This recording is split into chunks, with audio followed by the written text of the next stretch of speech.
Hi guys, welcome back. My name is CS Shantanu Mandaria. Once again, welcome you all to the subject called as ESG, Environment, Social and Governance, CS Professional Group 1। और जैसे कि आप जानते हैं कि काफ़ी कुछ already हम डिस्कस कर चुके हैं और अब समय आ चुका है कि अपनी बात को आगे बढ़ाएं। उम्मीद करता हूं कि जितनी अभी तक आपने क्लासेस देखी हैं, ये नोट्स और मेरी एक्सप्लेनेशन वो सारी आपको अच्छी लगी है, समझ में आ रही है। और साथ साथ आपकी इन्फॉर्मेशन के लिए भी बता दूं कि ये तो खैर पेपर नंबर 1 है, बट हमारे पास CS प्रोफेशनल के सारे ही सब्जेक्ट्स की क्लासेस अवेलेबल हैं, चाहे वो ग्रुप 1 है चाहे वो ग्रुप 2 है। तो डेफिनेटली बाकी क्लासेस के लिए भी आप शांतनु अकेडमी को रेफर कर सकते हैं।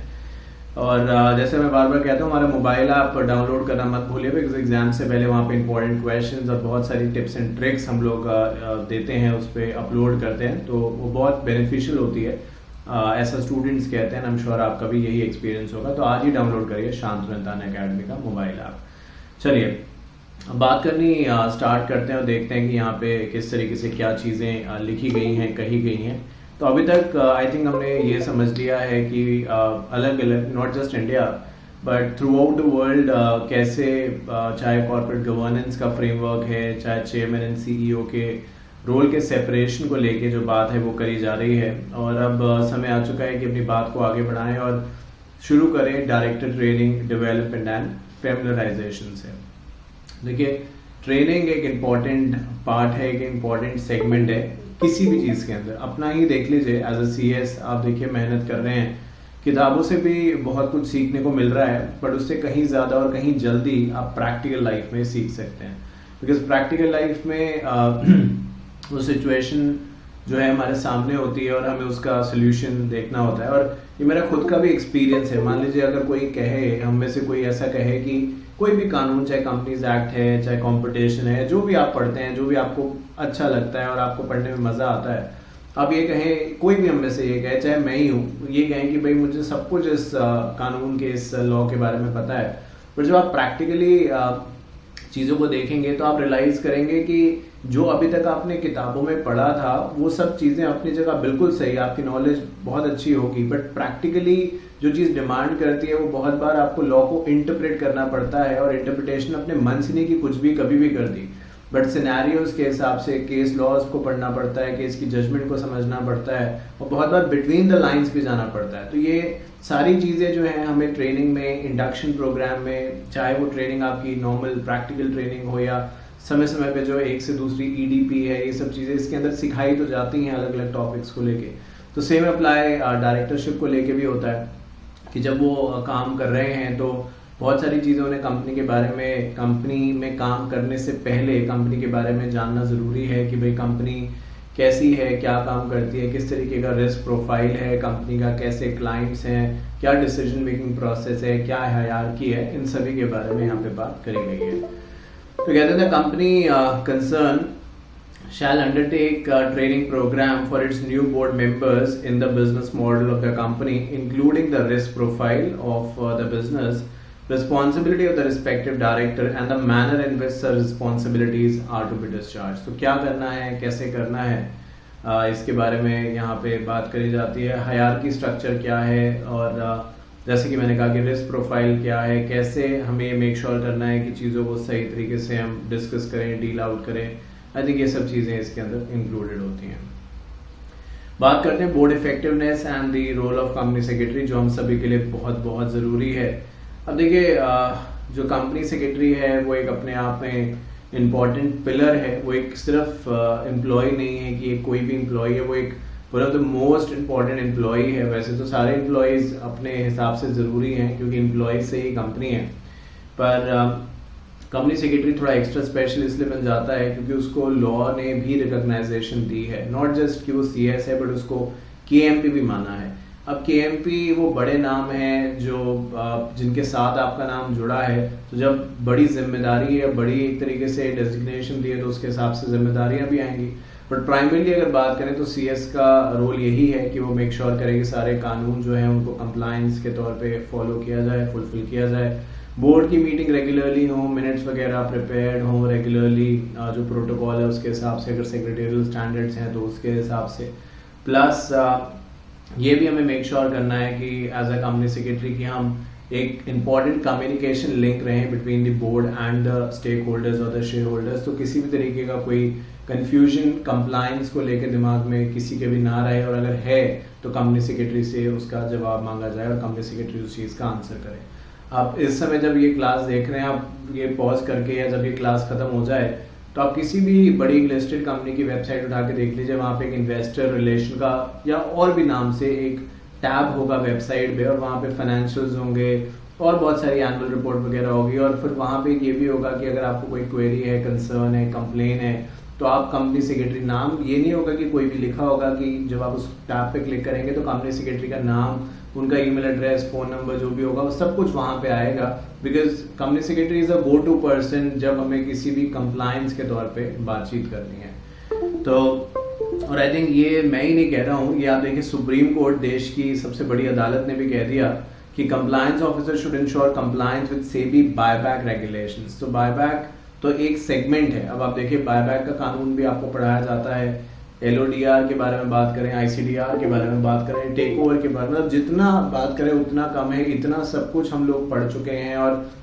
समय समय पे अमेंडमेंट्स उसमें आते रहते हैं। तो हमारी वो भी जिम्मेदारी है बीइंग अ कंपनी सेक्रेटरी कि अपने आप को उन चीज़ों से अपडेटेड रख सके, सो दैट बोर्ड को हम ठीक एडवाइस दे सकें। बिकॉज जो हम बोर्ड को कहेंगे बोर्ड उसके हिसाब से काम करेगा, और फिर जो भी उसके रिपरकशंस होंगे उसके लिए I think company secretary liable होगा अगर वो गलत कहता है तो ये बायबैक को लेके एक सुप्रीम कोर्ट का फैसला है। बट मैं ये मानता हूँ कि बायबैक नहीं, कंपनी सेक्रेटरी तो हर कानून जो कंपनी पे लागू होता है, कंपनी सेक्रेटरी की जिम्मेदारी है कि उसको सही तरीके से फुलफिल किया जाए।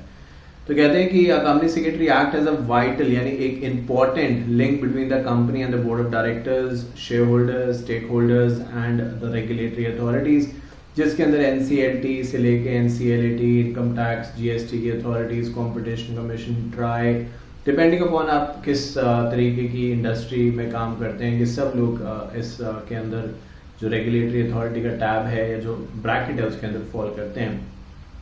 As per Section 2 of the Companies Act, Company Secretary means a Company Secretary as defined in Clause C of subsection 1 of Section 2 of the Company Secretary Act, who is appointed by the company to perform the function of Company Secretary under this Act. देखिए हमने पहले इसी chapter में chairman की बात करी थी, कहा था कोई डेफिनेशन नहीं दे रखी, बट CEO की तो दे रखी है। तो वो डेफिनेशन पढ़ी थी अगर आपको याद हो, तो उसमें यही था कि CEO वो इंसान है जिसको ये डेजिग्नेशन दी गई है, राइट। बट हमने उसके बारे में और जाना कि CEO स्ट्रैटेजी बनाता है और इम्प्लीमेंटेशन कैसे क्या हो रहा है नहीं हो रहा है वो सब भी ध्यान रखता है। तो ऐसे ही कंपनी सेक्रेटरी का भी है कि कुछ खुल के डेफिनेशन में तो नहीं लिखा, बस ये कह दिया कि कंपनी सेक्रेटरी वो इंसान है या वो सेक्रेटरी है जिसको सेक्शन 2 के अंदर डिफाइन किया गया है और कंपनी ने उसे अपॉइंट किया है जो ड्यूटीज हैं उसको डिस्चार्ज करने के लिए। पर हम ये जानते हैं कि to be a company secretary is not an easy task. अभी कुछ दिन पहले की बात है, शायद हाल फिलहाल 2 या 3 दिन हुए होंगे मे बी, मैंने फेसबुक पे कुछ देख रहा था शायद, तो स्क्रॉल ऐसे हो रहा था। तो अब स्टूडेंट्स देखिए बहुत प्राउड हमें फील होता है, ये चीज़ हम सबको नहीं कह सकते बट पब्लिकली कहने में कोई बुराई नहीं है, बट बहुत प्राउड फील होता है इस चीज़ को जब मैं देखता हूँ, या आई एम श्योर बाकी फैकल्टीज भी देखते होंगे कि उनके पढ़ाए हुए बच्चे जो हैं आज वो अलग अलग कंपनीज में नौकरी कर रहे हैं, AGM करा रहे हैं, बड़े बड़े नामचीन लोगों के साथ बैठे हैं, उनका उठना बैठना है। तो ऐसा नहीं कि हमें उनसे कुछ चाहिए या कुछ भी और, या हम कह रहे हैं कि हमारा नाम लो कि आप हमसे पढ़ो, ऐसा कुछ नहीं। बट खुशी होती है कि देखिए ये बच्चा अपनी मेहनत से कहाँ से कहाँ पहुँच गया। तो कंपनी सेक्रेटरी जो मैं बताना चाहता हूँ वो ये है कि वहाँ पे उस स्टूडेंट ने, जो भी XYZ था, उन्होंने लिखा था कि आज मुझे पता चला कि मीटिंग हेल्ड कराना, चाहे वो AGM है चाहे बोर्ड मीटिंग, जिस भी कंटेक्स्ट में बात हो रही थी, वो इतना आसान काम नहीं है। जैसे आज हम पढ़ रहे हैं, मैं कुछ देर पहले यही कह रहा था कि प्रैक्टिकल लाइफ में और बुक्स में थोड़ा नहीं ज़मीन आसमान का फ़र्क है। तो उन्होंने ये पोस्ट जब डाली तो मुझे रियलाइज हो गया कि वो अब इस फील्ड में एंटर कर चुके हैं, नाउ वो इस चीज़ को सीख रहे हैं धीरे धीरे। और आज ये चीज़ मुश्किल लग रही है बिकॉज शायद हम फर्स्ट टाइम कर रहे हैं कि AGM ऑर्गेनाइज करानी है, नोटिस भेजना है, एजेंडा वगैरह वगैरह। बट यही जब कॉन्जिक्यूटिवली, क्योंकि AGM कोई once in a life time तो होगा नहीं, है ना, ये तो हर साल होगी एजीएम। आज इस कंपनी में नौकरी कर रहे हैं तो इसकी एजीएम कंडक्ट कराने में मदद करेंगे, कल किसी और कंपनी में आप कर रहे हैं, ग्रोथ के लिए शिफ्ट हो गए तो उस कंपनी की एजीएम कराएंगे। तो over the time period experience gain हो जाएगा, तो ये तो कुछ लगेगा ही, लगेगा कुछ है ही नहीं है तो तो उसी पर्सपेक्टिव से बात यहाँ पे बताई गई है कि भाई कंपनी सेक्रेटरी की जिम्मेदारी है कि वो एक इम्पॉर्टेंट लिंक की तरीके से काम करे। कोई कंफ्यूजन है, कोई क्वेरी है, कुछ कहना सुनना है, कंपनी के बोर्ड ऑफ डायरेक्टर्स और स्टेक होल्डर शेयर होल्डर्स के बीच का एक इम्पॉर्टेंट लिंक बने। तो कोई भी इंफॉर्मेशन जो है वो कंपनी सेक्रेटरी से होके जाए, और अगर उसके अंदर कोई भी क्वेश्चन क्वेरी है तो कंपनी सेक्रेटरी उसका रेजोल्यूशन दे। कहते हैं कि companies act 2013 confers a special status to company secretary as a key managerial personnel and has bracketed him along with the MD or the CEO or manager, whole-time director and the chief financial officer. So technically बहुत बड़ी बात है। देखिए मेरी आदत ये नहीं है कि मैं एक प्रोफेशन को दूसरे से कंपेयर करूँ। मैं किसी भी क्लास में अपने सारे सब्जेक्ट्स पढ़ाए, 2017 का जो सिलेबस था उसमें सारे सब्जेक्ट्स पढ़ाए, पहले डिटेल पढ़ाए, फिर सभी के नॉर्मल हिंदी इंग्लिश, जैसे अब से बात करूँ ऐसे फास्ट ट्रैक सारे 9 सब्जेक्ट्स के निकाले, फिर फास्ट ट्रैक दोबारा से इंग्लिश में निकाले। तो 27 बार मैंने वो ऑल टुगेदर सिलेबस पढ़ाया, क्योंकि 9 टाइम्स करा इंटू 3।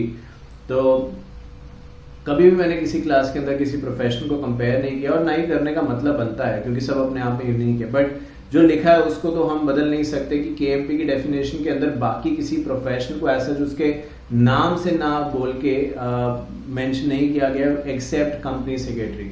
तो इसी से आप आइडिया लगा सकते हैं कि आप कितने इंपॉर्टेंट हैं, कितने स्पेशल हैं। बहुत बार हमारी लाइफ में रिजल्ट्स के समय स्पेशली, या कोई हमारा दोस्त यार है, एक लोज थोड़े होते हैं ना लाइफ में, अप्स भी आते हैं, डाउन्स भी आते हैं, लो मोमेंट्स आते हैं। हमें लगता है यार सीएस क्यों कर लिया, बहुत समय लग रहा है, रिजल्ट का पता नहीं है, फिर जॉब का भी पता नहीं, लोग कैसे क्या बोलते हैं, सही है नहीं सही है।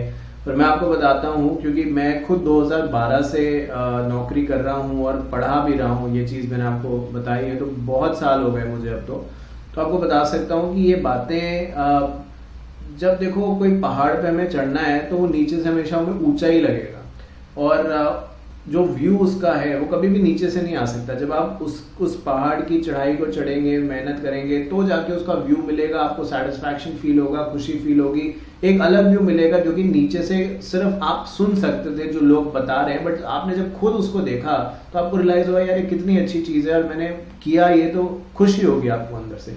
यही सीएस का भी हिसाब है। तो उन बातों में आने की बिल्कुल जरूरत नहीं है।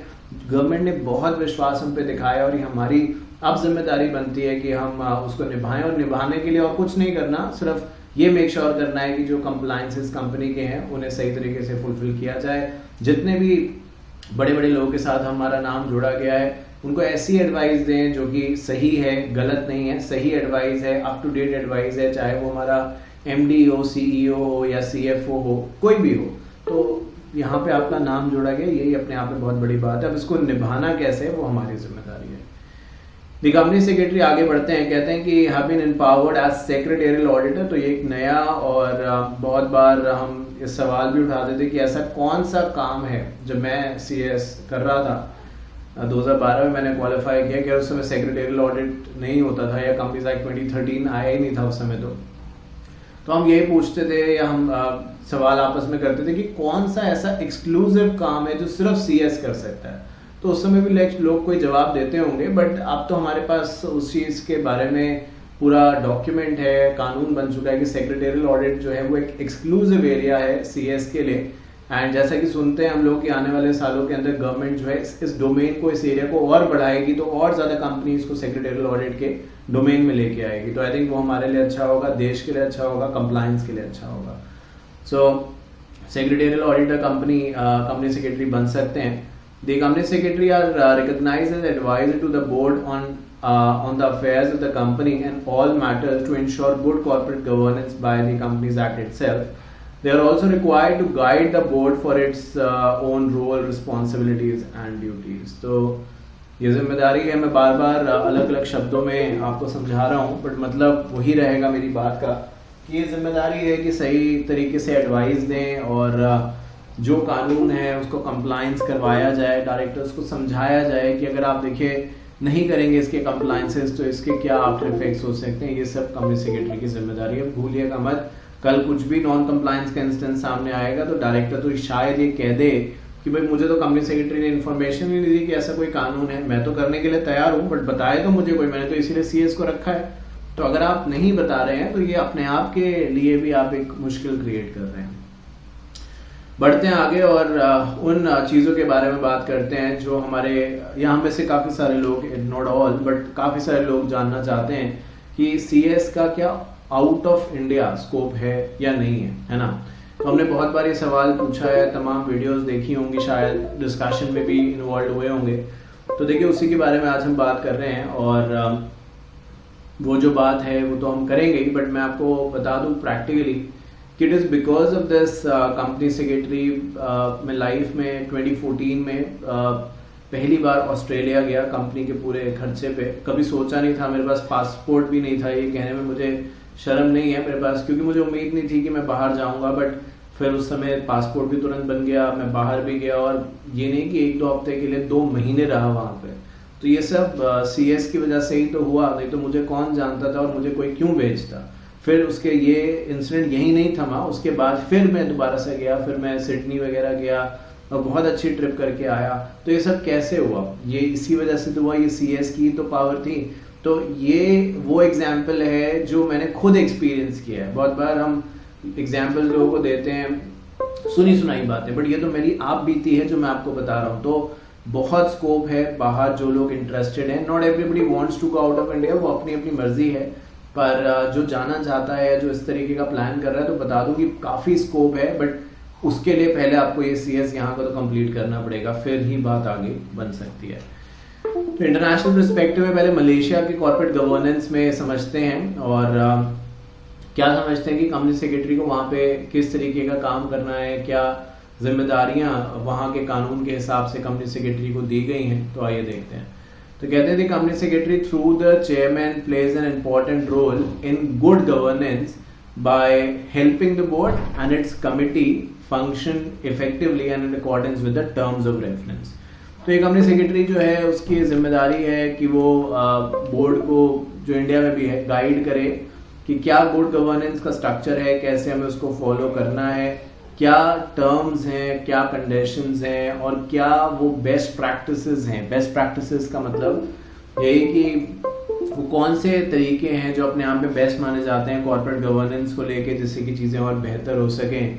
तो कंपनी सेक्रेटरी की जिम्मेदारी है कि समय समय पे बोर्ड को, चेयरमैन को इन सब चीज़ों के बारे में बताता रहे। कुछ और चीज़ें जो यहाँ पे हमें मेंशन करनी होगी वो ये कि कंपनी सेक्रेटरी की रोल्स एंड रिस्पॉन्सिबिलिटी का पार्ट ये है कि manage all board and committee meeting and attend and record minutes, जो कि आई थिंक इंडिया में भी आप एज अ कंपनी सेक्रेटरी करते हैं, आपसे उम्मीद करी जाती है। बोर्ड को एडवाइस करना, जो भी एनुअल जनरल मीटिंग हो रही है शेयर होल्डर्स की, उसको मैनेज करना। ठीक है, मैनेज करने का मतलब यहाँ पे ये नहीं है कि आपने ये देखना है कि सिटिंग अरेंजमेंट क्या है या उनके रिफ्रेशमेंट का, वो एक ऐसी चीज़ है जो टेकन केयर ऑफ हो जाएगी, आपकी कोई वो मेन जिम्मेदारी नहीं है। हाँ, ये हो सकता है कि आपसे कह दिया जाए कि भाई चेयरपर्सन बीच में बैठेगा, आप लेफ्ट में बैठेंगे, राइट, वो एक अलग बात है कि भाई स्टेज पे कैसे, डाइस पे कैसे बैठे, वो एक अलग चीज़ है। बट अदर देन दैट आपकी जिम्मेदारी है कि सभी को मीटिंग से पहले नोटिस मिल गया हो, मीटिंग का एजेंडा मिल गया हो, कोई अगर सवाल पूछना चाहता है मीटिंग के दौरान तो उसको अपनी बात रखने का मौका दिया जाए, जो डिसिप्लिन है मीटिंग में वो मेंटेन रहे, कोरम जो है वो मेंटेन रहे। ये जो एक प्रोसीजरल रिक्वायरमेंट है किसी मीटिंग को कंडक्ट करने की, वो करवाना फुलफिल कंपनी सेक्रेटरी की जिम्मेदारी। और अगर मैं ये कहूँ कि हम ये मलेशिया नहीं, हम कर तो मलेशिया की बात करें, बट मलेशिया ने इंडिया की बात करें तो मुझे लगता है कोई भी मेरी बात से डिसएग्री नहीं करेगा, क्योंकि इन तीनों चारों पॉइंट्स में कोई भी ऐसा पॉइंट नहीं है जो आपको ये लगे कि नहीं यार ये तो इंडिया में होता नहीं है। क्या नहीं होता इंडिया में? हम मिनट्स नहीं बनाते, क्या आप बोर्ड को एडवाइस नहीं करते, क्या मीटिंग कंडक्ट कराने में मदद नहीं करते, या फिर स्टेक होल्डर से बातचीत नहीं करते? सभी तो करते हैं हम काम। तो यही तो मैं आपको बता रहा हूँ कि जो आप इंडिया में आज यहाँ पे पढ़ रहे हैं, जब आप पास हो जाएंगे, मेंबरशिप नंबर आपको मिल जाएगा, आपके लिए बहुत सारी अपॉर्चुनिटीज ना ही सिर्फ इंडिया में बट इंडिया के बाहर भी ओपन अप हो जाएंगी। तो ये अपने ऊपर है कि कैसे उन चीज़ों को हम देखते हैं, बट ये अपॉर्चुनिटीज की कोई भी कमी नहीं है। बात करते हैं आगे सक्सेशन प्लानिंग को लेके। देखिए, सक्सेशन एक ऐसा मुद्दा है, मैंने पहले भी इसके बारे में बात करी थी। अब एकदम से किसी भी चीज़ की तैयारी हो पाना इम्पॉसिबल तो नहीं है, बट बहुत मुश्किल है। ठीक है, अब आप देखिए कि आपका एग्ज़ाम होता है, तो उसके बाद उसका रिजल्ट आता है, फिर एग्ज़ाम फॉर्म होते हैं, फिर एग्ज़ाम फॉर्म के बाद आप ऑब्वियसली उससे पहले सोच लेते हैं कौन से पेपर्स देने। मतलब ये नहीं होता कि आज रिजल्ट आया कल फिर से एग्ज़ाम है, समय मिलता है ना, आप प्लान कर सकें क्या करना है, नहीं करना है, कौन सा पेपर देना है, तो यही तो आप प्लानिंग कर रहे हैं। बट यही चीज़ जब कंपनी के कंटेक्स्ट में हो जाती है तो प्लानिंग के आगे प्रीफिक्स जोड़ देते हैं जिसका नाम है सक्सेशन। यानी आज जो लोग कंपनी की बागडोर संभाल रहे हैं, कंपनी को आगे लेके जा रहे हैं, अब ये नहीं होंगे कल ये बीमार हो जाते हैं, अनफॉर्चुनेटली डेथ हो जाती है, या फिर किसी भी वजह से वो हमारे साथ काम नहीं करना चाहते, तो फिर क्या होगा? क्या कंपनी बंद कर दें हम लोग? क्या ऐसे करें हम लोग? और अगर यही करना है तो सोल प्रोप्राइटरशिप चलाते, क्योंकि सोल प्रोप्राइटरशिप का तो यही सबसे बड़ा एक लैकिना है, ड्रॉबैक है कि उस पर सब कुछ एक ही इंसान पे निर्भर होता है। वो है तो सब कुछ है, वो नहीं है तो कुछ भी नहीं है। तो कंपनी तो ये नहीं है, कंपनी को तो हम कहते हैं आर्टिफिशियल पर्सन है, फिर कहते हैं कि परपेचुअल सक्सेशन है, कॉमन सील है, मेंबर्स में कम, मेंबर्स में go, but the company can go on forever. सुना होगा आपने बहुत बार ये चीज। तो सक्सेशन प्लानिंग और कुछ नहीं है, बेसिकली एक ऐसा जरिया है जहां पे हम सेकेंड जनरेशन को, जेन एक्स को तैयार कर रहे हैं, नेक्स्ट जनरेशन को तैयार कर रहे हैं कि वो जब जो इस समय है चेयर पे प्रिसाइडेड है, जब ये नहीं रहेंगे तो वो लोग इनकी पोजीशन को ऑक्यूपाई कर सकें और कंपनी के ऑपरेशन अनइफेक्टेड तरीके से चल सकें। अब मुझे एक बात बताइए, जो भी कंपनी को आप जानते हैं, जैसे कि हम इंडिया में बात करें तो रिलायंस का नाम ले लेते हैं, टाटा का ले लेते हैं, ऐसा नहीं कि सिर्फ ये दो ही बहुत बड़े ग्रुप हैं, तमाम ग्रुप हैं, एयरटेल और महिंद्रा और क्या क्या। तो आपको क्या लगता है कि जो जिन्होंने कंपनी चलाई थी वो आज भी हैं? नहीं है। जो उसके बाद आए वो आज भी हैं? नहीं है। तो आज तो वो लोग हैं जिन्होंने over the time period company में बहुत समय बिताया, इस एनवायरनमेंट में बिताया, चाहे उनके बच्चे हैं चाहे नहीं है, वो इस चीज को आगे बढ़ा रहे हैं, और कल उनके जो एक तरीके से ब्लड रिलेशन में होंगे या नहीं होंगे, जो डिजर्विंग होंगे वो आगे आएंगे। तो इसी को तो सक्सेशन प्लानिंग कहते हैं। बट इसके लिए आपको उन्हें ट्रेनिंग तो देनी होगी। ये थोड़े कि वो एक दिन आपके साथ बैठेंगे बोर्ड रूम में और सीख जाएंगे कि बोर्ड रूम में किस तरीके से बिहेव करना है, क्या कहना है, क्या नहीं कहना। मीटिंग में एक बार गए तो सीख गए कि शेयर होल्डर से कैसे बात करनी है या और क्या करना है, ऐसा तो नहीं होगा। तो वही है, succession planning is a strategy for identifying and developing future leaders. Succession plans are used to address the inevitable changes that occurs when the director resign, die, retire. Attention to succession planning can help ensure board includes director with a balanced level of knowledge and fresh perspective. देखिए, इसके ऊपर मैं इसलिए इतना बोल रहा हूँ क्योंकि एग्जाम में अगर सक्सेशन प्लानिंग आएगा तो ये कुछ कीवर्ड्स हैं जो आपको मैं बीच बीच में बता रहा हूँ, जो आप लिख सकते हैं या सेंटेंस बनाएंगे तो इनका यूज उसमें कर सकते हैं। बहुत बार एक जनरेशन गैप भी जिसको हम कहते हैं कि जो लोग चला रहे हैं कंपनी, उनका सोचने का नजरिया अलग है। वो डिजिटल को उतना इंपॉर्टेंस नहीं देते हैं, वो अपने आप वही करना चाहते हैं जो पहले से कर रहे हैं। जबकि जो यूथ है वो थोड़ा एग्रेसिव भी है, और शायद ज्यादा एग्रेसिव एक्चुअली, रिस्क टेकिंग भी हो सकता है, उसके अंदर कैपेसिटी ज्यादा हो। तो इन सभी का एक मिक्स ब्लेंड होना चाहिए। अगर सारा हमने जो बोर्ड है वो एकदम यूथ लोगों से भर लिया जो कि 30 से 35 या 25 से 35 साल की उम्र के हैं, तो भी शायद काम नहीं बनेगा।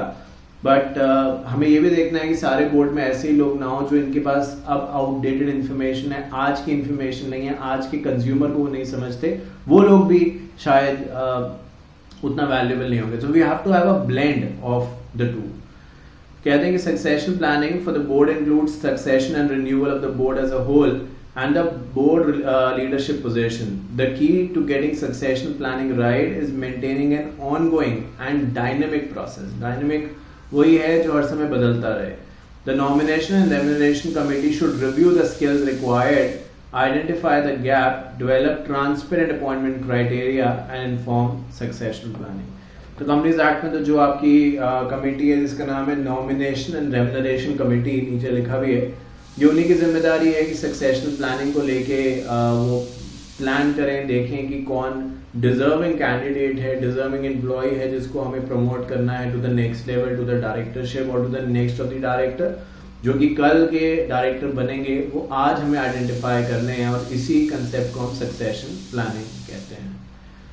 अब बात जब आगे करते हैं तो करते हैं कॉन्फ्लिक्ट ऑफ इंटरेस्ट के बारे में। देखिए बहुत बहुत नेचुरल है, घर में 4 लोग हैं वहाँ भी कॉन्फ्लिक्ट हो जाता है, तो कंपनी में तो जबकि चारों शायद ब्लड रिलेशन है, एक दूसरे का सालों साल एक साथ बिताए हैं, वहाँ पे भी ओपिनियंस बहुत बार मैच नहीं करती हैं तो बहुत अच्छी बात है, बट जनरली बहुत बार नहीं करती हैं। तो हमने ये कैसे मान लिया कि एक जो कंपनी है जिसके अंदर शायद 100 या हजारों एम्प्लॉयज हैं, different culture, caste, creed, community, different behaviour pattern से आ रहे हैं, प्लस स्टेक होल्डर्स हैं जो कि पूरी दुनिया से हमारे साथ जुड़ रहे हैं, वो हमारी बात मान लेंगे, तो कॉन्फ्लिक्ट तो होना तय है। पर ये है कि अब उसका रास्ता कैसे निकाला जाए, या तो कॉन्फ्लिक्ट ही करते जाएं और तो कंपनी बंद हो जाएगी, और ये है कि कॉन्फ्लिक्ट हो, रास्ता निकालें, आगे बढ़ें, फिर कॉन्फ्लिक्ट हो, फिर रास्ता निकालें, आगे बढ़ें। मुश्किल तो है, बट इसके अलावा तो कोई ऑप्शन है भी नहीं, ये तो नेचुरल है और आज से पहले ऐसा होता है और आज भी हो रहा है और आगे भी होगा। तो उसके बारे में आइए देखते हैं क्या है कि कैसे उसको हम लोग, ये तो नहीं कर सकते कि हम खत्म कर दें, but to the extent minimise कर सकते हैं। The board of directors shall consider assigning a sufficient number of non-executive members capable of exercising independent judgment to tasks where there is a potential for conflict of interest. तो जहाँ पे ऐसा लगता है कि कॉन्फ्लिक्ट बेसिकली होता तब है जब मेरा इंटरेस्ट अपना जुड़ा हुआ है किसी चीज़ के साथ। अगर कंपनी कोई फैसला ले रही है और उसमें मेरा ना कोई ऐसा फायदा है ना मेरा कोई ऐसा नुकसान है, तो एक कॉन्फ्लिक्ट ऑफ इंटरेस्ट नहीं है। बट कंपनी जो फायदा ले रही है उसमें अगर मेरा भी सिर्फ मेरा अकेले का फायदा हो जाए तो यानी मैं इंटरेस्टेड हूँ, और उसी को इंटरेस्टेड डायरेक्टर कहते हैं। तो मैं चाहूंगा कंपनी वो डिसीजन ले शायद जिसमें मेरा भी फायदा है, कंपनी का तो पर मेरा हो जाए। और ये फायदा गलत है कमाना, क्योंकि हमें कंपनी में एज ए डायरेक्टर अपॉइंट इसलिए किया गया है कि हम कंपनी के बारे में सबसे पहले सोचें और अपने बारे में बिल्कुल भी ना सोचें कि हमें फायदा, क्योंकि कंपनी तो आपको सैलरी दे रही है ना, ये जो भी आपके अग्रीड टर्म्स है उसके हिसाब से आपको कंपनसेशन तो मिल रहा है, तो फिर ये करने की जरूरत क्या है। तो यही कहते हैं कि इस चीज को अवॉइड करने के लिए मतलब कोड ऑफ कंडक्ट बनाए और वो सब चीजें तो करनी है, पर जो डिसीजन मेकिंग पावर है उसमें हम कोशिश करेंगे कि नॉन एग्जीक्यूटिव मेंबर्स को रखें जिससे कि इंडिपेंडेंट जजमेंट हो सके और ऐसी ट्रांजैक्शंस ना इंटर करी जाएं या उन्हें अवॉइड किया जाए जहां पे किसी भी तरीके से कॉन्फ्लिक्ट ऑफ इंटरेस्ट हो सकता है। तो ये बात कॉन्फ्लिक्ट ऑफ इंटरेस्ट को लेके यहाँ पे लिखी गई है। बात करते हैं फर्दर रिलेटेड पार्टी ट्रांजैक्शंस के बारे में। एक्चुअली यही रीजन है कि कॉन्फ्लिक्ट ऑफ इंटरेस्ट और रिलेटेड पार्टी ऊपर नीचे लिखा गया है, बिकॉज कॉन्फ्लिक्ट तभी होगा या उसके चांसेस तब बढ़ जाते हैं जब ट्रांजैक्शन जो है वो रिलेटेड पार्टी है। ठीक है, अब ये समझने की सबसे पहले जरूरत है कि रिलेटेड पार्टी ट्रांजैक्शन कोई प्रोहिबिटेड वर्ड नहीं है, ऐसा नहीं है। और ये एग्जाम्पल इसीलिए आपके सामने भी लिखा है कि रिलेटेड पार्टी ट्रांजैक्शन आप कर ही नहीं सकते, गैर कानूनी है, ऐसा बिल्कुल भी नहीं है। ये प्रोहिबिटिव नहीं है, ये रिस्ट्रिक्टेड है, यानी कुछ कंडीशंस हैं, अगर आप उनका फुलफिलमेंट कर लेते हैं या उनके अंदर रह के ये ट्रांजैक्शन करते हैं तो कोई दिक्कत नहीं है, पर कुछ भी आप करेंगे तो वो अलाउड नहीं है। एक प्रोटोकॉल है, एक प्रोसेस जिसके जरिए आप ये सारे काम कर सकते हैं। जैसे कि आप खुद देख रहे हैं, कोई छोटी मोटी नहीं, टाटा स्टील ने 59,000 रुपीज नहीं करोड़ रुपए की रिलेटेड पार्टी ट्रांजैक्शन करने की मंजूरी जो है वो उन्हें मिल गई है उनके शेयर होल्डर्स की तरफ से। तो ये भी नहीं हो रहा है कि बोर्ड अपने आप डिसाइड कर रहा है कि चलो भाई रिलेटेड पार्टी ट्रांजैक्शन करनी है और कर दिया। इतने हैवी अमाउंट की ट्रांजैक्शन को भी शेयर होल्डर्स ने अप्रूवल दिया है, मिलता है, क्योंकि रिलेटेड पार्टी ट्रांजैक्शन गलत नहीं है, ये हमें ध्यान रखना है। It is only a restricted word कि आप हर बार ये नहीं कर सकते, बार बार ये नहीं कर सकते, और अगर आप कर रहे हैं so you have to give the genuine reason कि आपको ऐसा करना क्यों पड़ रहा है। और अगर आप ये रीजन देने के लिए केपेबल हैं तो आप चाहे पूरे साल रिलेटेड पार्टी ट्रांजैक्शन ही करिए, कोई पूछने वाला नहीं है आपसे। भाई अल्टीमेटली ऑब्जेक्टिव क्या है, कंपनी को गुड्स चाहिए या कंपनी को सर्विस चाहिए। ऑब्जेक्टिव ये है कि दो ही तो चीजें हैं, तो ऑब्जेक्टिव ये है कि ये कंपनी को मिले, दूसरा ये है कि ये सस्ता मिले, अच्छा मिले, जिसको हम कहते हैं कि भाई कॉस्ट एफिशिएंट मिले। अब बाजार में मुझे वो चीज 100 रुपए की मिल रही है, फॉर एग्जाम्पल कोई भी चीज है 100 रुपए की मिल रही है, कोई एक डायरेक्टर है जिसका कोई रिश्तेदार है वो यही काम करता है और वो ये कहता है कि मैं आपको जो बाजार में 100 रुपए की चीज मिल रही है उससे बेटर क्वालिटी की चीज दूंगा 80 रुपए में, तो कंपनी क्यों नहीं ले। भाई कंपनी को तो 80 रुपए में मिल रही है ना, वो सॉरी 100 रुपए में मिल रही है मार्केट में, कंपनी ने बहुत जगह पता कर लिया। अब उससे बेटर क्वालिटी, और बेटर क्वालिटी कहने की बात नहीं, कंपनी इस चीज को वेरीफाई करा चुकी है कि हाँ जो 100 रुपए में जो मार्केट में मिल रहा है उससे कहीं ज्यादा बेटर ये 80 रुपीज वाला है, तो 20 रुपए भी बच रहे हैं और बेटर क्वालिटी का सामान भी मिल रहा है, तो कंपनी क्यों ना ले। तो वही हम करेंगे जिसमें कंपनी का मुनाफा है, कंपनी का फायदा है, क्योंकि कंपनी के भले में सबका भला है, राइट। तो उसी को लेके कहते हैं कि कंपनीज एक्ट के हिसाब से रिलेटेड पार्टीज होते कौन कौन है। ये बड़ी सिंपल सी बात है, और आई थिंक काफी बार अलग अलग जगहों पे अलग अलग सब्जेक्ट्स में मैंने ये पढ़ाया है, और ऐसे नहीं कि मैं कहूँगा वहीं जाके पढ़ लो, आप जहाँ पढ़ाया आपका ये सब्जेक्ट है तो आपको तो बताऊंगा, बट जनरल बता रहा हूँ कि आपने भी इससे पहले भी बहुत बार इसके बारे में सुना होगा। तो कोई भी ट्रांजेक्शन जो है वो कंपनी को जो डायरेक्टर है, कंपनी में जो डायरेक्टर है उसके रिलेटिव के बीच में हो रही है, तो वो रिलेटेड पार्टी ट्रांजेक्शन में आ सकता है। कोई भी ऐसी ट्रांजेक्शन जो कंपनी का की मैनेजरियल डायरेक्टर भले ना हो, बट एमडी है, सीईओ है, कंपनी सेक्रेटरी है, उनके और किसी रिश्तेदार के बीच में हो रही है, मतलब कि एमपी जो कंपनी में है, मान लीजिए वो कंपनी सेक्रेटरी, तो कंपनी का जो कंपनी सेक्रेटरी है और जो कंपनी सेक्रेटरी का रिश्तेदार है, इन दोनों के बीच में कोई ट्रांजेक्शन हो रही है कंपनी को लेके, तो ये भी रिलेटेड पार्टी की डेफिनेशन में आएगा। कहते हैं किसी फर्म के साथ, तो अभी तो इंडिविजुअल बात हो रही थी, अभी हम कह रहे हैं कि कंपनी की किसी ऐसी फर्म के साथ ट्रांजैक्शन हो रही है जहां पे डायरेक्टर्स या पार्टनर्स कॉमन है। एक बंदा है जो यहाँ भी डायरेक्टर है और उस फर्म के अंदर भी पार्टनर बना बैठा है, या उस फर्म के अंदर जो हमारी कंपनी में डायरेक्टर है जिसके साथ हम ट्रांजैक्शन कर रहे हैं, उस फर्म में इस डायरेक्टर का कोई रिलेटिव है, तो या तो जो यहाँ डायरेक्टर है वो उसमें वहां भी डायरेक्टर है, या जो यहाँ डायरेक्टर है उसका रिलेटिव उस फर्म में डायरेक्टर है, तो भी रिलेटेड पार्टी माना जाएगा। फिर कहते हैं कि रिलेटेड पार्टी सिर्फ इन्हीं के कंटेक्स्ट में नहीं है, रिलेटेड पार्टी ऐसे भी हो सकता है कि जो एडवाइस बोर्ड को मिल रही है, यानी जो एडवाइस कोई भी इंसान दे रहा है, कंपनी उसी को फॉलो कर रही है, वो उस पर कोई क्वेश्चन मार्क नहीं उठा रही कि ऐसे क्यों है वैसे क्यों है, जो बोल दिया बस करा जा रहा है। तो कुछ तो इन्फ्लुएंस, कुछ तो प्रेशर होगा ना, जिसकी वजह से हमें उनकी जो भी हमें कहा जा रहा है उसकी बात माननी पड़ रही है, हम अपनी मर्जी से कुछ क्यों नहीं कर पा रहे। आई थिंक ऐसे केस में भी एक रिलेटेड पार्टी ट्रांजैक्शन का डाउट जो है वो अराइज होता है, ओरिजिनेट होता है। और इसके अलावा लास्ट पॉइंट में लिखा है कि कोई भी और सर्कमस्टांसेस जो समय समय पे प्रिस्क्राइब किया जा सके, भले वो इन कैटेगरीज में फॉल नहीं होता, बट उसको पढ़ने के बाद, उसको समझने के बाद, सुनने और देखने के बाद यही लगता है कि हाँ यहाँ पे कुछ ना कुछ तो रिलेटेड है, आपस में जुड़ी हुई हैं चीजें, उसको रिलेटेड पार्टी ट्रांजैक्शन आप कह सकते हैं। याद रखिएगा, अभी तक हम ये नहीं कह रहे हैं कि रिलेटेड पार्टी ट्रांजैक्शन करना गलत है, हम तो सिर्फ बात ये कर रहे हैं कि रिलेटेड पार्टी ट्रांजैक्शन गलत और सही तो बात की बात है, पहले तो ये पता करें कि रिलेटेड पार्टी ट्रांजैक्शन आखिरकार कहेंगे किसे, तो वो जो बात है वो यहाँ पे लिखी गई है। और फर्दर बात करते हैं तो कहते हैं कि रिलेटेड पार्टी जो सेबी एलओडीआर रेगुलेशंस हैं उसके हिसाब से किस तरीके से पता करी जाएगी, वो यहाँ पे कहा गया, ये वो भी पढ़ लेते हैं।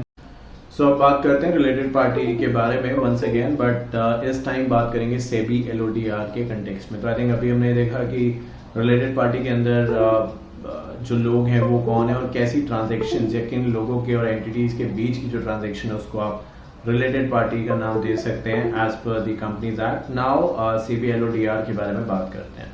तो कहते हैं in terms of the Regulation 2, related party transaction means a transaction involving a transfer of resource, service or obligation. So किसी भी तरीके से कुछ लिया या दिया गया है, I think वो एक ट्रांजेक्शन हो जाती है, एंड वो ट्रांजेक्शन रिलेटेड है या नहीं है ये इस तौर पे तय होगा टू स्टार्ट विद। वैसे तो काफ़ी सारे पैरामीटर्स हो सकते हैं कि किसके बीच में ट्रांजेक्शन हुई है, किसको इससे कितना मुनाफा हुआ है, और जिन लोगों के बीच में ट्रांजैक्शन हुई है क्या आपस में उनके कोई डायरेक्ट या इनडायरेक्ट रिलेशन है, दूर के या पास के, उसके बेसिस पे।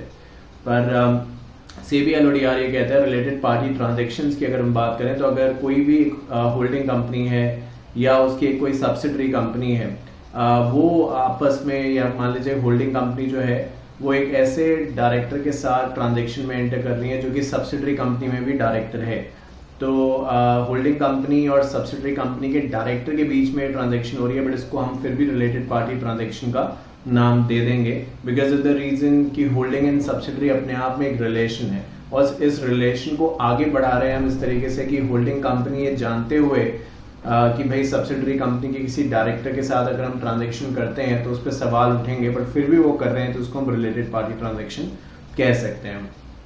आई थिंक मैंने कुछ देर पहले भी और बार बार आपको ये बताया कि आप इस गलत फहमी में बिल्कुल भी ना रहें, और ये मैंने कभी कहा भी नहीं है कि रिलेटेड पार्टी ट्रांजैक्शन करना गलत है, ऐसा बिल्कुल भी नहीं है। It is not prohibited at all, it is just restricted है ये कि कुछ तो कानून है, कुछ तौर तरीके हैं जिसमें हम एनकरेज करेंगे कि ऐसी ट्रांजेक्शन अगर हो सकें तो अवॉइड करी जाएं, बट अगर कर रही हैं ये ट्रांजेक्शन कंपनीज कर रही हैं तो कोई दिक्कत नहीं है, बट आर्म लेंथ के बेसिस पे करी जाएं जिससे कि कोई पर्सनल बेनिफिट इन ट्रांजेक्शन से ना उठा पाए। तो कहते हैं कि transaction means a transfer of resources, service of obligation between the listed entity और any of its subsidiary on one hand. तो एक तरफ तो जो कंपनी है या उसकी सब्सिडरी वो एक तरफ है, जबकि दूसरी तरफ वो डायरेक्टर है, वो रिलेटिव है, जो कि होल्डिंग कंपनी में मान लीजिए कोई डायरेक्टर है तो उसके रिलेटिव के साथ या तो होल्डिंग कंपनी कोई ट्रांजैक्शन में एंटर कर रही है या होल्डिंग कंपनी में जो डायरेक्टर है उस के साथ सब्सिडरी कंपनी जो है वो ट्रांजैक्शन में एंटर कर रही है। सो एक तरफ कंपनी है, दूसरी तरफ वो इंसान है या वो एंटिटी है जो कि कंपनी से डायरेक्टली या इनडायरेक्टली रिलेटेड है, तो उसको भी आप रिलेटेड पार्टी ट्रांजैक्शन का नाम दे सकते हैं। फर्दर कहते हैं कि a listed entity or any of its subsidiaries on one hand and any other person or entity on the other hand, the purpose and the effect of which is to benefit a related party of the listed entity or any of the subsidiaries with effect from 1st April. So a listed entity or any of the subsidiaries on one hand and any other person or entity on the other hand. तो कोई भी listed entity और उसकी एक subsidiary जैसे कि यहाँ पे बताया गया है आपस में ट्रांजैक्शन कर रहे हैं। अगेन ऊपर वाली बात दोबारा से है कि एक तरफ या तो लिस्टेड एंटिटी या सब्सिडरी, इन दोनों में से कोई एक है, और दूसरी तरफ कोई एक ऐसा रिलेटिव है जो डायरेक्टर का रिलेटिव है, या दूसरी तरफ जो है वो कोई ऐसा कॉमन इंसान है जो हमारी कंपनी में है और जिसके साथ ट्रांजैक्शन हो भी रही है। तो कहते हैं कि सेकेंड पॉइंट में कि ये जो ट्रांजैक्शन हो रही है इससे किसी एक को बहुत फायदा हो रहा है, और वो अगर कंपनी है तो अलग बात है, बट अगर वो दूसरा इंसान है जिसके साथ ट्रांजैक्शन करी जा रही है उसको कुछ जरूरत से ज्यादा बेनिफिट मिल रहा है जो कि अमूमन या आमतौर ऑर्डिनरी कोर्स ऑफ बिजनेस में नहीं होता, तो ये भी रिलेटेड पार्टी ट्रांजैक्शन के लेंस में आ जाएगा। इसके ऊपर भी देखा जाएगा क्या ये सच में रिलेटेड है या फिर ये सिर्फ कहने के लिए रिलेटेड है। क्योंकि देखिए जितने भी हम वर्ड्स यूज करते हैं किसी भी चीज को एक्सप्लेन करने के लिए, कभी भी वर्ड्स सफिशिएंट नहीं हो सकते। बहुत बार आपको कहीं ना कहीं चीज़ों को सिचुएशन के हिसाब से देखना पड़ता है। कोई जैसे आपकी लाइफ में भी देखिए आप ट्रेनिंग हो सकता है कर रहे हो, या कल अभी आने वाले समय में शुरू करेंगे, या हो सकता है आपने ट्रेनिंग खत्म कर ली हो, या चलिए आपको एग्जामिशन है। आई थिंक यही कुछ सिनेरियोज बनते हैं।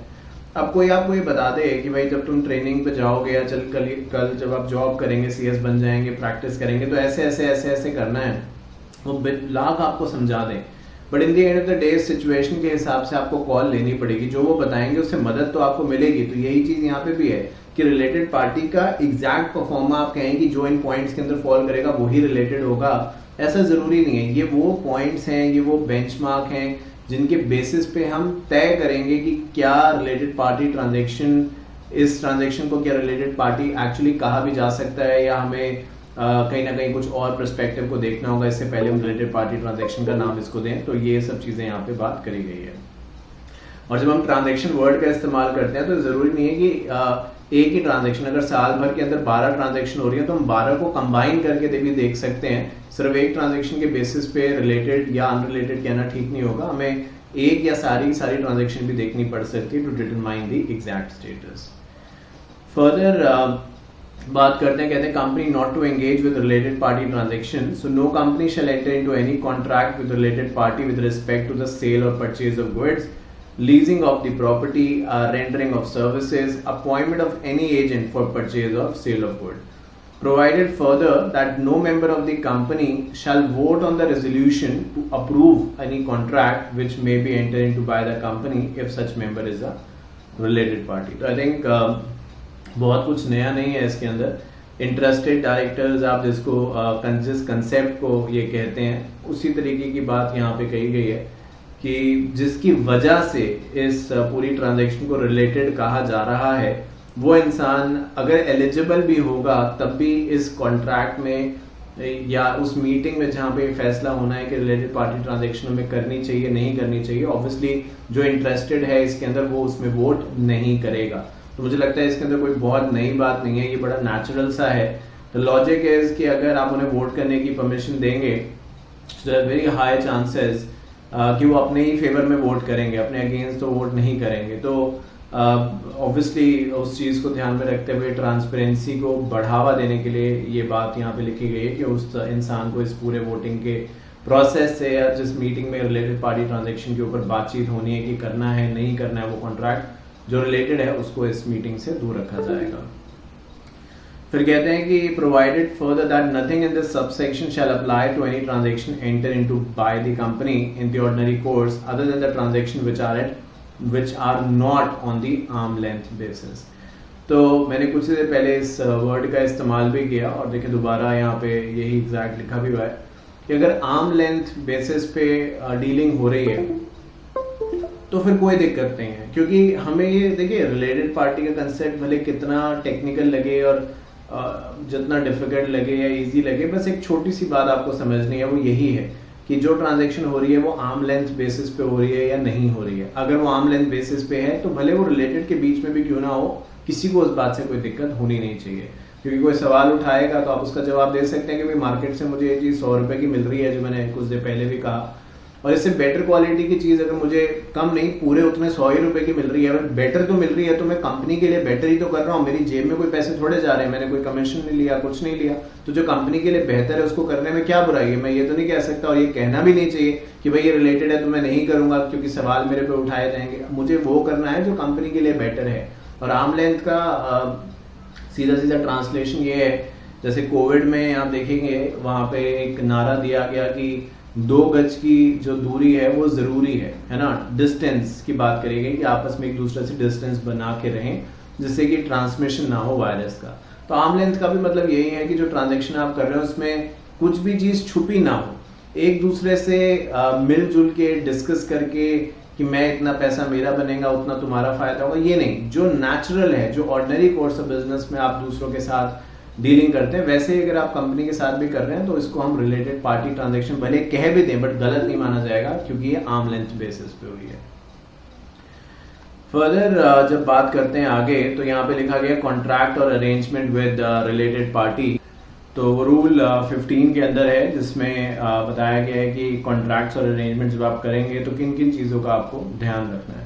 हम ये सब चीज़ें 2 पर्पज से सपोज कर रहे हैं। पहला ये कि जो रेगुलेटर्स हैं, चाहे वो इनकम टैक्स वाले हैं, ROC है, लिस्टेड कंपनी है तो सेबी है, या जो हमारे बाकी शेयर होल्डर्स, स्टेक होल्डर्स जो भी आप कह दीजिए, वो हमसे अगर सवाल पूछें तो मोस्ट वेलकम है कि वो पूछें कि हमने ऐसा क्यों किया, हमारे पास जवाब हो और हम ये कह सकें कि देखिए हमने जो कानून का दायरा है उसी में रह के किया है, रिलेटेड पार्टी को मना तो नहीं किया, कहीं प्रोहिबिटेड तो नहीं है, पर हाँ रिस्ट्रिक्टेड है, तो कुछ कंडीशंस है जिनको फॉलो करने के बाद हम कर सकते हैं रिलेटेड पार्टी ट्रांजैक्शन, और हमने सारी की सारी वही कंडीशन फुलफिल और फॉलो करी है तो उसमें कुछ गलत भी नहीं है।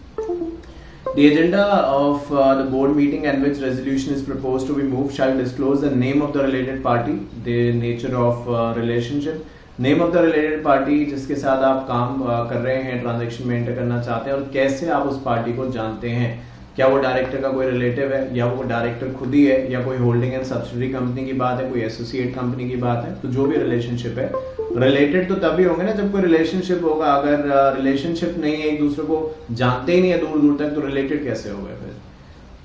फिर nature and duration of the contract and particulars the material terms of the contract. तो जो आप कॉन्ट्रैक्ट कर रहे हैं किस लिए कर रहे हैं, किस चीज को लेके कर रहे हैं, कितने समय का कॉन्ट्रैक्ट है, क्या इंपॉर्टेंट टर्म्स एंड कंडीशंस है, कुछ एडवांस वगैरह दिया गया है इस कॉन्ट्रैक्ट को करने के लिए, और कोई भी और चीज जो बोर्ड को लगता है जरूरी है, तो ये सारी की सारी चीजें पहले कंसिडर होंगी, उसके बाद ही इस डिसीजन को आगे बढ़ाया जाएगा कि रिलेटेड पार्टी ट्रांजैक्शन करनी भी है या नहीं।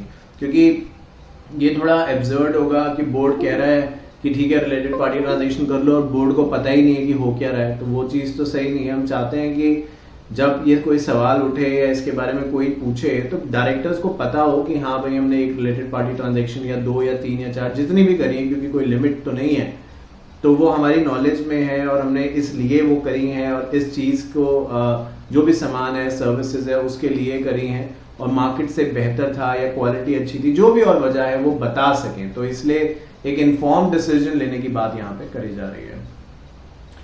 RTP and related party transaction to be in the board report. So every contract entered shall be referred to in board report to shareholders along with the justification for entering into such contract. तो जैसे कि मैंने कुछ देर पहले कहा कि जब कोई पूछेगा तो पूछेगा, बट हम अपनी तरफ से सारी तैयारी करके रख रहे हैं.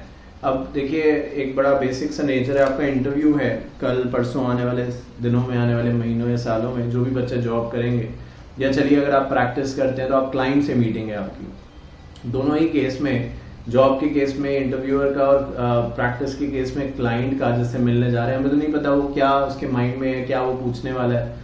बट हम देख लेते हैं, थोड़ा एक बेसिक स्टडी कर लेते हैं कि भाई जिस चीज़ से हम बिलोंग करते हैं, CS का इंटरव्यू है तो कंप्लायंस हो गया, CA है तो टैक्सेशन हो गया, या वाइस वर्सा, जो जहाँ पे भी हम जा रहे हैं उसके हिसाब से एक बेसिक तैयारी तो करके जाते ही हैं.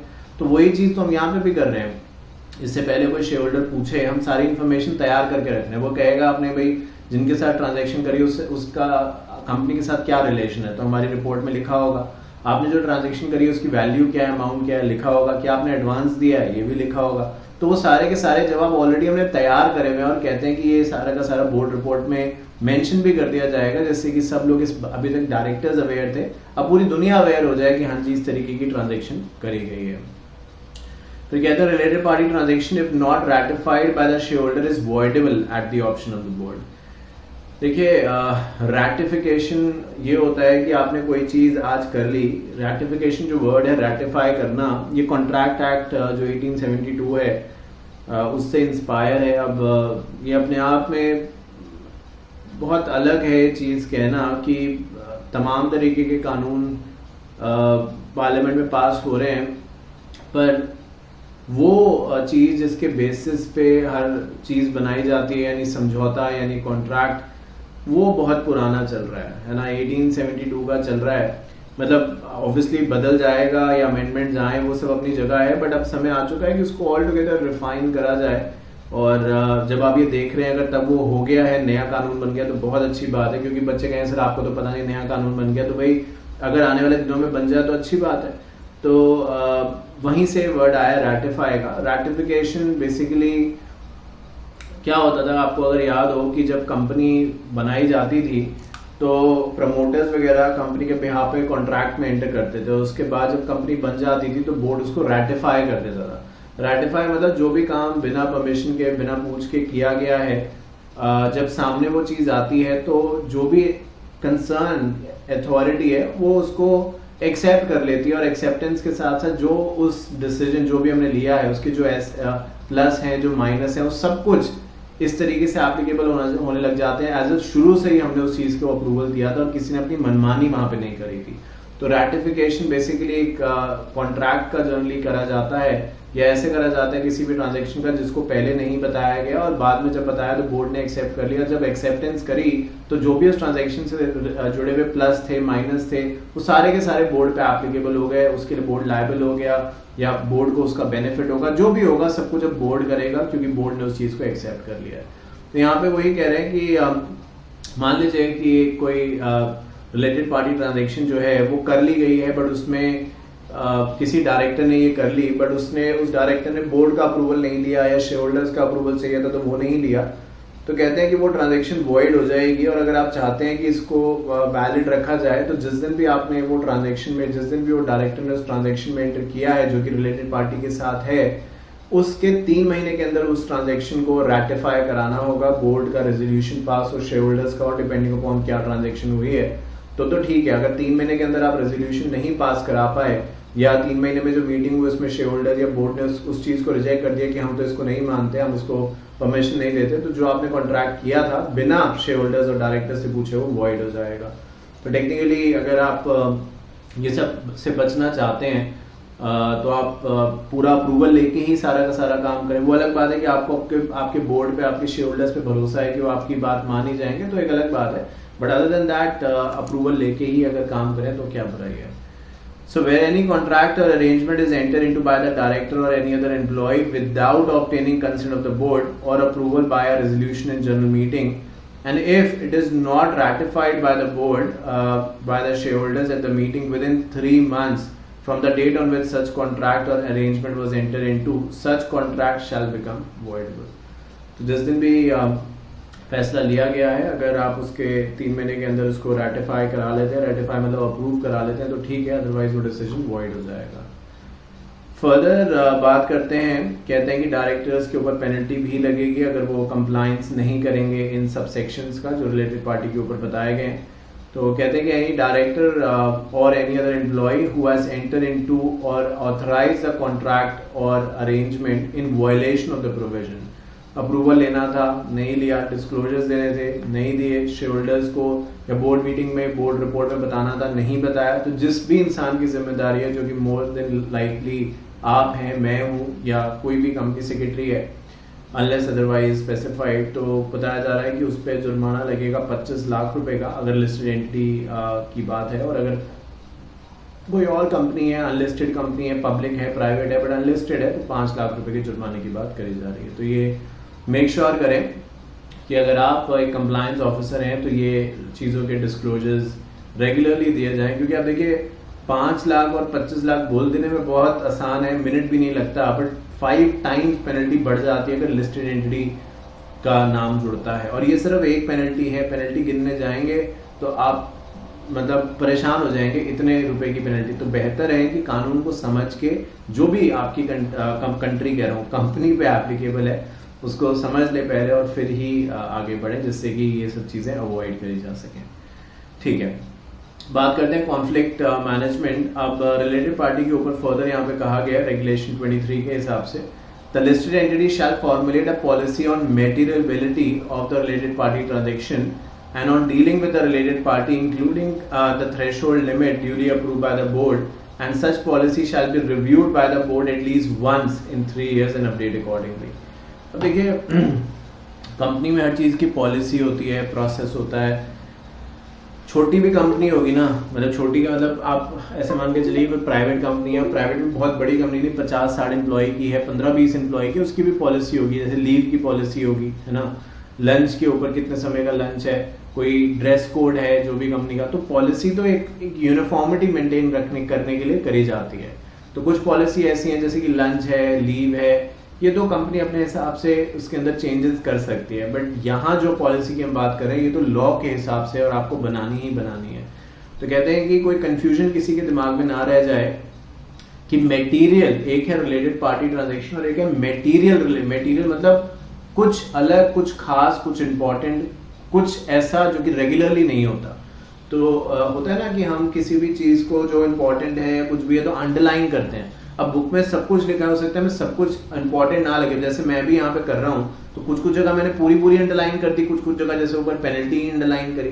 तो मेटीरियलिटी का मतलब वो चीज है जो काफी इंपॉर्टेंट है और बहुत ज्यादा इफेक्ट लेके आती है। तो कहते हैं इसके ऊपर एक पॉलिसी बनाएंगे कि कौन सी ऐसी ट्रांजेक्शन है जिसको मेटीरियल मतलब important, very important related party transaction कह सकते हैं। और जो भी पॉलिसी आप यहाँ पे बनाएंगे वो हर 3 साल में आपको रिव्यू करनी होगी। तो एक बार एक पॉलिसी बना दी तो ऐसा नहीं कि साल के बीच में आप चेंज नहीं कर सकते, बट 3 साल में एक बार तो आपको उसको रिवाइज करना ही होगा। बट इसके बीच में आप चाहें तो भी कर सकते हैं, बट 3 साल में एटलीस्ट एक बार तो आपको रिविजन उसका करना होगा। अब कोई जबरदस्ती नहीं है कि रिविजन करना ही करना है, बट करना इसलिए पड़ेगा क्योंकि कानून बदलते रहते हैं और आपकी कंपनी की जो 3 साल पहले सिचुएशन थी और जो अब है उसके अंदर शायद बहुत फर्क होगा। वो बेटर भी हो सकती है, अदरवाइज भी हो सकती है। अपनी ही लाइफ उठा के देख लीजिए, 3 साल पहले जो लाइफ थी अब जो है और 3 साल बाद जो होगी, सब में फर्क होगा, राइट। तो वही चीज यहाँ पे कही गई है। और related party transaction and subsequent material modification, देखिए क्या लिखा है, material modification shell require prior approval of the audit committee provided that only those member of the audit committee who are independent shall approve the related party transaction। तो जो भी related party transaction की policy के अंदर आप बदलाव करेंगे, इसको अप्रूवल ऑडिट कमेटी देगी और ऑडिट कमेटी के अंदर भी वही इंडिपेंडेंट डायरेक्टर जिसको अप्रूवल देंगे जिनका और किसी भी तरीके से इस पॉलिसी से, इस ट्रांजेक्शन से या जो भी रिलेटेड पार्टी ट्रांजेक्शन कंपनी में होती है उनका उससे कोई लेना देना नहीं है। तो ये ध्यान रखें कि रिलेटेड पार्टी के ऊपर जो पॉलिसी बनेगी मटेरियल रिलेटेड पार्टी ट्रांजेक्शन के ऊपर, उसको हर 3 साल में रिवाइज किया जाएगा और उसके अंदर चेंजेस करने का जो राइट होगा वो बोर्ड ऑफ डायरेक्टर्स को नहीं, ऑडिट कमेटी के जो इंडिपेंडेंट डायरेक्टर है उन्हीं के पास होगा। ऑडिट कमेटी में ग्रांट दी ओमनिबस अप्रूवल, अभी इसको समझा दूंगा क्या है, for related party transaction proposed to be entered by the listed entity subject to the following conditions. Omnibus कहा जाता है बहुत बार इसको ब्लैंकेट अप्रूवल कहा जाता है। अब देखिए कंपनी में जो डायरेक्टर्स है, मैं एक एग्जांपल ले रहा हूँ, यहाँ लिखा नहीं है बट अपने मन से आपको समझा दे रहा हूँ। तो एक कंपनी में जितने भी डायरेक्टर, उसमें से एक डायरेक्टर है मिस्टर ए, ठीक है। अब कंपनी में जो एम्प्लॉयज हैं, बहुत छोटा सा एग्जांपल है, चाय कॉफी, कोई ग्रीन टी पीता है, कोई कॉफी, कोई चाय, कोई फलाना, मतलब ये बेवरेजेस इसको आप कह सकते हैं। तो कंपनी को ये चीज तो चाहिए। तो जो डायरेक्टर हैं कंपनी के अंदर, उनका कोई एक रिलेटिव है जो ये काम करता है, ठीक। अब चाय कॉफी के मामले में कोई बहुत बड़ी तो यहाँ पे ट्रांजैक्शन करोड़ों अरबों रुपए की तो हो नहीं रही है, ठीक है। और ये हमने देख ही लिया है कि जो चाय कॉफी का मार्केट में रेट है और जो रिलेटिव डायरेक्टर का कंपनी को दे रहा है रेट, वो ठीक है, वो बराबर है, कहीं ज्यादा है कहीं कम है, बट एवरेज वही आ रहा है, बेस्ट है। तो हमने वो ट्रांजेक्शन एंटर कर ली। अब ओमनिबस का मतलब है ब्लैंकेट अप्रूवल। आप कहें कि भाई चाय कॉफी का स्टॉक एक बारी में लेके तो आप एक साल का रखोगे नहीं, over the period of time लेते रहेंगे, हर एक दो या डिपेंडिंग ऑन जैसी कंजम्पशन है। अब आप कहेंगे हर बार उसका बिल आ रहा है चाय वाले का जितने का भी, तो आप उसको अप्रूव कराइए ऑडिट कमेटी से। तो उसके लिए वो कहते हैं कि हमने ब्लैंकेट अप्रूवल दे दिया कि एक साल के लिए जितना भी चाय का बिल आएगा जो ये लगाएंगे, जब तक 50 फॉर एग्जाम्पल 50,000 के अगर अंदर है, फॉर एग्जाम्पल बोल रहा हूँ, तो उसमें किसी से पूछने की जरूरत नहीं है, आप इनके पैसे रेगुलरली देते जाएंगे। जहां ये बिल 50,000 के ऊपर जाएगा तो आपको पहले हमें ऑडिट कमेटी या जो भी यहाँ पे लोग हैं ऑथराइज, उनको देना होगा, वो इसको देखेंगे, फिर आगे बात होगी। बट अनटिल तब तक जब तक ये 50,000 के अंदर है तब तक ब्लैंकेट अप्रूवल है, कोई अलग से अप्रूवल लेने की जरूरत नहीं है, बार बार पूछने की जरूरत नहीं है, इनका बिल क्लियर करते रहिए। तो यही होता है ओमनिबस अप्रूवल, इसी को कहते हैं ब्लैंकेट अप्रूवल, कि एक बार अप्रूवल दे दिया तो मान लीजिए एक साल का, तो वो पूरे के पूरे एक साल वैलिड है। एक बता दिया अमाउंट कि इसके नीचे अगर कोई भी बिल आएगा तो आपने वो सारे क्लियर कर देने, उसमें किसी से पूछने की जरूरत नहीं है, दैट इज ब्लैंकेट अप्रूवल। तो वो आप यहाँ पे दे सकते हैं। हाँ, ये सही है कि उसकी कुछ कंडीशंस हैं। तो कहते हैं the audit committee shall lay down the criteria for granting the approval in line with the policy. The audit committee shall satisfy itself regarding the need of the approval and that approval is in the interest of the company. The audit committee shall review at least on quarterly basis the details of the related party transaction entered into by the listed entity pursuant to such omnibus approval. एक और point है, वो तो मैं already बता चुका हूँ कि omnibus approval shall be valid for a period not exceeding, मतलब मैक्सिमम एक साल तक का दिया जा सकता है और उसके बाद दोबारा से आपको अप्रूवल लेना होगा। तो जो बातें यहाँ पे लिखी गई हैं जिनका हमें ध्यान रखना है वो ये है कि ओमनिबस अप्रूवल का एक क्राइटेरिया होगा। हर चीज को आप ऑटो मोड पे नहीं रख सकते। अगर हर चीज को यही करना है कि सबको ओमनिबस अप्रूवल देना है तो फिर ये रिलेटेड पार्टी का कॉन्सेप्ट रखा ही क्यों गया, फिर ये ऑडिट कमेटी, फिर इंडिपेंडेंट डायरेक्टर, इनका अप्रूवल का कंसेप्ट रखा ही क्यों गया। तो इसीलिए मैं कह रहा हूँ जो ऐसी चीज है जो आपको लगता है कि डे टू डे बात है, ऑर्डिनरी कोर्स ऑफ बिजनेस है, वहां पे आप इसको यूज कर सकते हैं और आपके पास इसका जस्टिफिकेशन होना चाहिए कि आपने इस ट्रांजेक्शन को ओमनिबस अप्रूवल क्यों दिया है।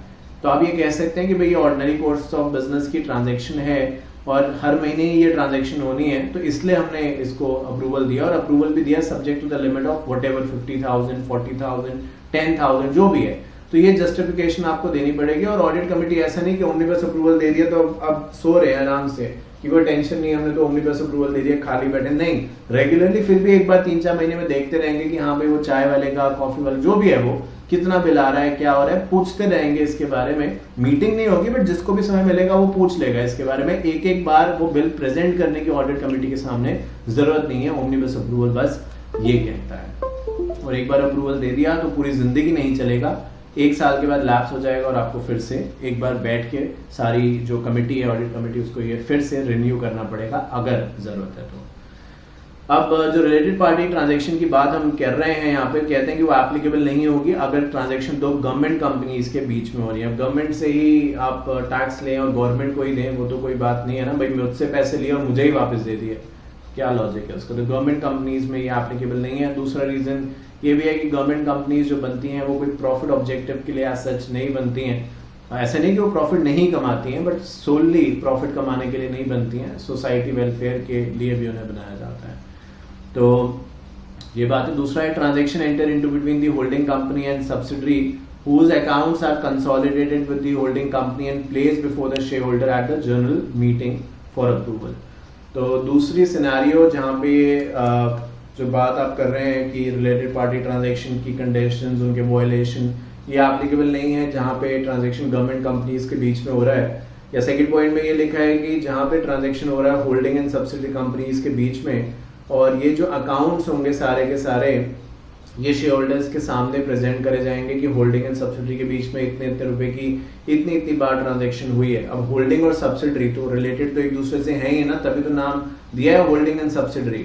तो कहते हैं इनके बीच की जो ट्रांजैक्शन हो रही है इसको आप होने देंगे और शेयर होल्डर्स के सामने इनके अकाउंट प्रेजेंट कर दिए जाएंगे, तो कुछ छुपाने वाला आखिरकार रह नहीं जाएगा कि हमने किसी से छुपा के कुछ काम किया है। तो इस केस में भी हमें बार बार अप्रूवल लेने की जरूरत नहीं, क्योंकि बाहर थोड़े हम किसी को पैसे दे रहे हैं। भाई अभी हम ऊपर चाय की बात कर रहे थे, फिर किसी और चीज की, तो उसमें तो बाहर पैसे जा रहे हैं, सर्विस भी कोई बाहर से, गुड्स भी कोई बाहर से दे रहा है। होल्डिंग एंड सब्सिडरी के बीच में तो ये नाम ही होल्डिंग एंड सब्सिडरी तब पड़ा है जब आपस का रिलेशन बहुत स्ट्रांग है, राइट? क्या पता ओनरशिप भी सिमिलर ही क्यों ना हो।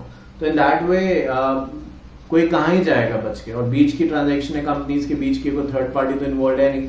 तो कहते हैं इन ट्रांजैक्शंस को होने देंगे और एक ही बार शेयर होल्डर्स के सामने जब हिसाब किताब रखा जाएगा तो किसी को कोई सवाल पूछना है तो वो वहाँ पे पूछ सकता है। और फर्दर ये भी कहा गया है कि अगर आपकी एंटिटी जो है वो एक लिस्टेड एंटिटी है तो अपार्ट फ्रॉम द डिस्क्लोजर जो कि आप बोर्ड रिपोर्ट वगैरह में देंगे, आपको लिस्टेड एंटिटी को भी रिलेटेड पार्टी ट्रांजेक्शन्स के बारे में बताना पड़ेगा।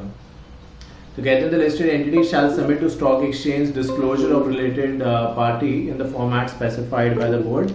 तो जो भी फॉर्मेट स्पेसिफाइड होगा, जिस फॉर्मेट में इंफॉर्मेशन मांगी जा रही है, वो आपको रेगुलरली इंफॉर्मेशन स्टॉक एक्सचेंज तक भी पहुंचानी है, सो दैट वो वेबसाइट वगैरह पे भी लिस्ट हो सके और ज़्यादा से ज़्यादा लोग उस इंफॉर्मेशन को देख के इन्फॉर्म्ड डिसीजन ले सकें।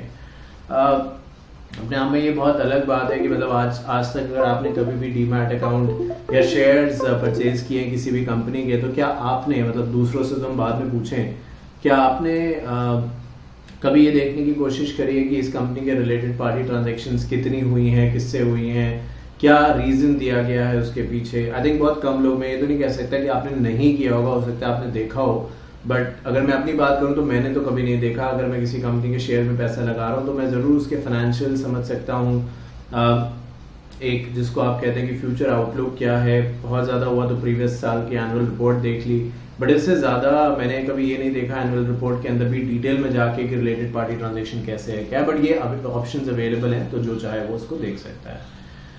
ठीक है, तो अब ये था सब कुछ रिलेटेड पार्टी के ऊपर। अब बात करते हैं इनसाइडर ट्रेडिंग के ऊपर। सो इनसाइडर ट्रेडिंग कोई ऐसा टॉपिक नहीं है जो आप पहली बार पढ़ रहे हैं, इसके बारे में बखूबी अच्छे तरीके से जानते हैं। अनपब्लिश्ड प्राइस सेंसिटिव इंफॉर्मेशन भी इसको कहते हैं। और इनसाइडर ट्रेडिंग नाम से समझ में आ रहा है, दो शब्द हैं, दोनों का अपना अपना मतलब है। इनसाइडर वही है जो अंदर की बात जानता है, और जब वो अंदर की बात जानता है और उसको बाहर निकालता है और उस इंफॉर्मेशन के बेसिस पे अपने आप को या अपने किसी रिश्तेदार या जानने वाले को फायदा कराने की कोशिश करता है, तो उसी को आप ट्रेडिंग का नाम भी दे देते हैं, जो कि प्रोहिबिटेड है। कंपनीज एक्ट नहीं, बट सेबी के बारे में अगर बात करें तो बहुत सारी अलग अलग तरीके की पेनल्टीज हैं, वो सेक्शन 15 में लिखी हुई हैं, but one of the highest penalty जो दी गई है जहां तक मुझे याद है वो इनसाइडर ट्रेडिंग की है। कहते हैं कि 25 करोड़ या 3 times of the profit whichever is higher करके। तो इसीलिए इतना हार्श इसको रखा गया है कि ये ना हो, कम से कम हो, और अगर कोई करता है तो उसके कॉन्सिक्वेंसेस काफ़ी ज़्यादा हार्श हो सकते हैं।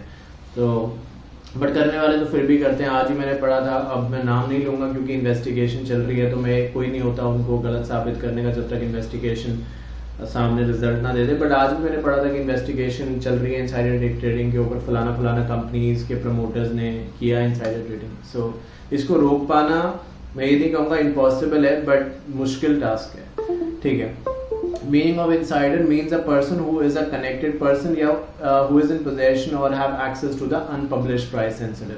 अनपब्लिश्ड प्राइस सेंसिटिव इन्फॉर्मेशन वो है, नाम से समझ में आ रहा है, अनपब्लिश यानी अभी पब्लिक डोमेन में नहीं आई है।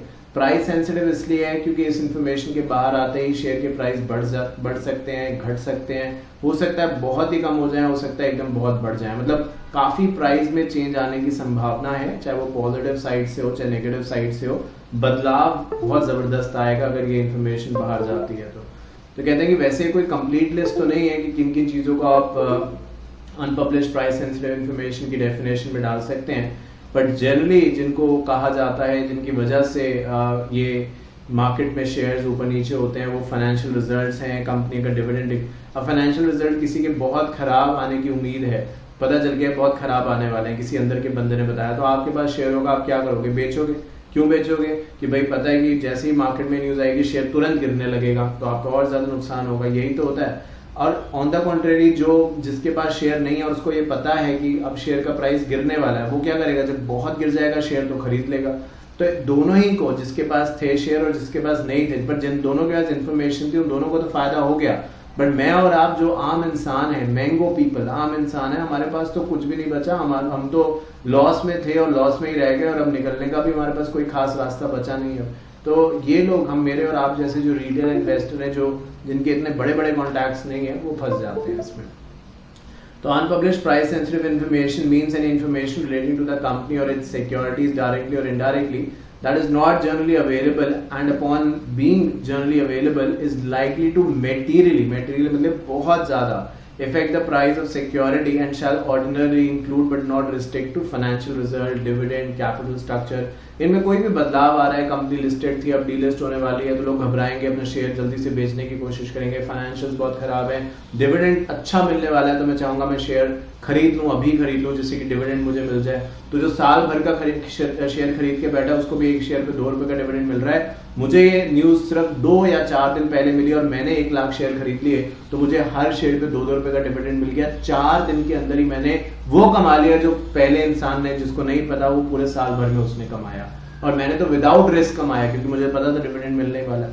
तो ऐसी चीजों को इनसाइडर ट्रेडिंग की डेफिनेशन में आप जोड़ सकते हैं। फिर कहते हैं कम्युनिकेशन और procurement of unpublished price sensitive information.